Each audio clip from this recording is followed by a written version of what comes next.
Pop culture and politics in this day and age intersecting often, especially during this presidency, like this recent moment when the singer Taylor Swift called out the Trump administration over the Equality Act. There still is a petition for the Equality Act, which basically just says we all deserve equal rights under the law.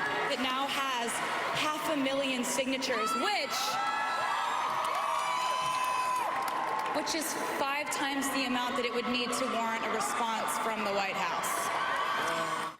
And then there was this hard-hitting, wide-ranging sit-down interview seen by millions of people with the presidential candidate Bernie Sanders and Cardi B. They discussed wages, jobs, criminal justice, all at a nail salon, mind you, in Detroit.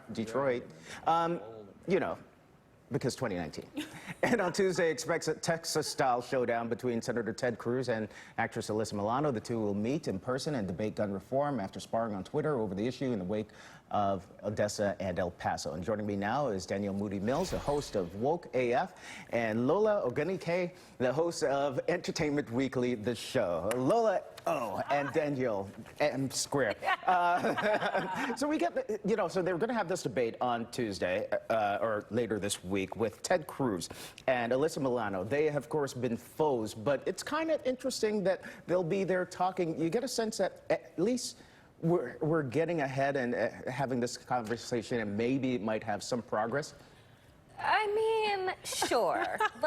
Here's the thing, is that I appreciate celebrities who take on the mantle of being activists, who take their responsibility and their platforms incredibly seriously. I also think that celebrities need to actually have, I don't know, strategic advisors that help them with, understanding the history and the positions that they need to battle with members of Congress. Like, this is, to me, this matchup, if you will, between Ted Cruz and Alyssa Milano is more like a celebrity boxing match than anything else. It's for the clicks, it's for the ratings. Is it really to educate people on what they need to know about gun reform? Am I taking that from Who's the Boss? Am I taking that from, is that what I'm doing?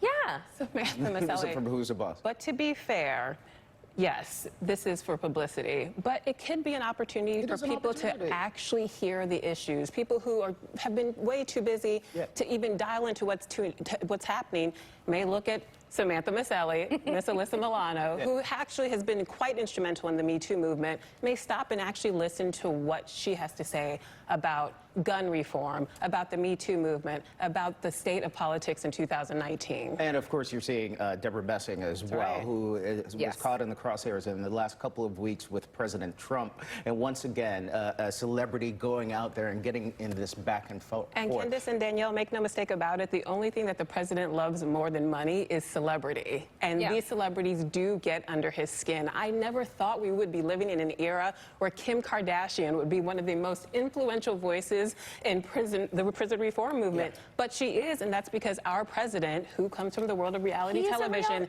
is obsessed with celebrity. So now more than ever, celebrities can play an integral part in the political movement. They play an integral part, but I think that what's really important, what people need to hold up, and Democrats need to hold up, is that while Donald Trump is in the midst of these Twitter battles, there are real things that are going on in America right now. He is in a Twitter battle with Deborah Messing. Bless her heart for wanting to throw her hat into the ring and pound him on issues. But the fact of the matter is that there are kids that are dying in U.S. custody. There's a hurricane that was bearing down on the states, and he's in a Twitter war. And while we like the fodder of it, I think that Democrats need to actually do a better job of saying, don't you have work to do? But Democrats are saying that, and sometimes the only people... Because she brought up the names of the Trump donors. Absolutely. And a lot of people are talking about this sort of donor list shaming as being dangerous. Is it?